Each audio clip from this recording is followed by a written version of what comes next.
అనంతపురం జిల్లా బుక్కరాయ సముద్రం వడియంపేట గ్రామం సమీపంలో జాతీయ రహదారిపై రాత్రి 9 గంటల సమయంలో ఒక కారు అగ్ని ప్రమాదానికి గురై జాతీయ రహదారి పక్కనే పూర్తిగా అగ్ని ఆహుతై దగ్ధమైంది. అయితే ఈ ప్రమాదంలో ఎవరికి ఎలాంటి గాయాలు కానీ జరగలేదు. పామిడికి చెందిన ముఖేష్ అనే వ్యక్తి అనంతపురంలో i20 కారును కొనుగోలు చేసి అక్కడ షెడ్లో రిపేర్ చేయించి సొంత గ్రామమైన పామిడికి తీసుకెళ్తుండగా శనివారం రాత్రి 9 గంటల సమయంలో వడియంపేట సమీపానికి చేరుకోగానే జాతీయ రహదారిపై ప్రయాణిస్తున్న కారులో ఉన్నట్లుగా మంటలు చెలరేగాయి. అయితే తోటి ప్రయాణికులు తెలియజేయడంతో ముఖేష్ కారు దిగి ప్రమాదం నుంచి బయటపడ్డారు. అయితే ఈ ప్రమాదంలో ఎవరికి ఎలాంటి గాయాలైతే జరగలేదు. కారు పూర్తిగా అగ్నికి ఆహుతై దగ్ధమైంది. విషయాన్ని తెలుసుకున్న అనంతపురం అగ్నిమాపక దళం వారు సంఘటనా స్థలానికి చేరుకొని కారులో వ్యాపించిన అగ్నిని పూర్తిగా ఆపివేశారు. పూర్తి వివరాలు ఇంకా తెలియాల్సి ఉంది.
బైక్ తీసుకున్నాను. యాక్చువల్గా అంటపుల్లో దానికి రిపేర్లు ఏమైనా ఉంటే రిపేర్లు చేయించుకొని వస్తున్నాను. ఒలెక్స్లో తీసుకున్నాను గడేకల్లా అతను అన్నది. నేను వచ్చేసి 1,20,000 తీసుకున్నాను. అది ఇవాళ ఒక 1 వీక్ బ్యాక్ అయింది.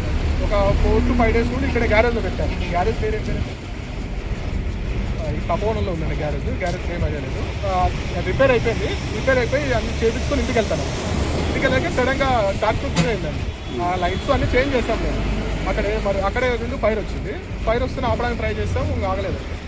దూరం వెళ్ళి అంటే మీరు డ్రైవింగ్ చేస్తున్నారా? డ్రైవింగ్ నేను. అంటే ఎట్లా గుర్తించారు మంటలు వస్తాయని చెప్పేసి? బయట ఒక 2 వెహికల్స్ వచ్చాయి. వెహికల్స్ వాళ్ళు వచ్చి ఫైర్ వస్తుందంటే అప్పుడు ఆపాము. వాళ్ళు నేను అందరూ కలిపి ట్రై చేస్తాము ఆపడానికి. కానీ ఇంకా ఎక్కువ అయిపోయింది ఫైర్. Vehicle i20 2011 model. ఎవరికైతే ప్రాబ్లం లేదా? ఎవరికి ప్రాబ్లం లేదు. యాక్చువల్గా ఢిల్లీ రిజిస్ట్రేషన్ పని.